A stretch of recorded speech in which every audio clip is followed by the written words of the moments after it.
Hi everyone. రీసెంట్గా నా videos చూస్తే మీకు అర్థమయ్యే ఉంటుండొచ్చు. నేను శ్రీకాళహస్తి విజిట్ చేశాను.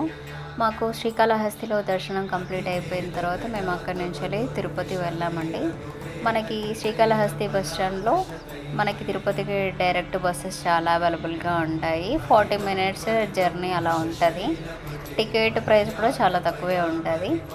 ఇక్కడ మనం వెళ్ళేటప్పుడు తిరుచునూరు అనేసి ఒక విలేజ్ వస్తుంది. ఆ విలేజ్లో పద్మావతి టెంపుల్ ఉంటుంది. మనం తిరుపతి వెళ్ళకముందే తిరుచునూరులో పద్మావతి టెంపుల్ని విజిట్ చేసిన తర్వాతే తిరుపతిలో దేవుడి దర్శనం అనేది చేసుకోవాలి అంట. బట్ మాకు ఆ విషయం తెలీదు. మేము డైరెక్ట్ తిరుపతికి వెళ్ళాము. మీరు కనుక నెక్స్ట్ టైం విజిట్ చేస్తే ఫస్ట్ తిరుచునూరు వెళ్ళిన తర్వాతే తిరుపతికి వెళ్ళండి.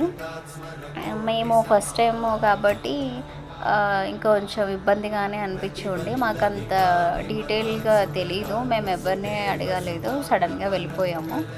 సో మాకు అన్నీ తొందరగా అంటే మేము ఎంజాయ్ చేయడానికి కూడా ఎక్కువ టైం లేకుండే, నాకు ఎగ్జామ్ ఉండే.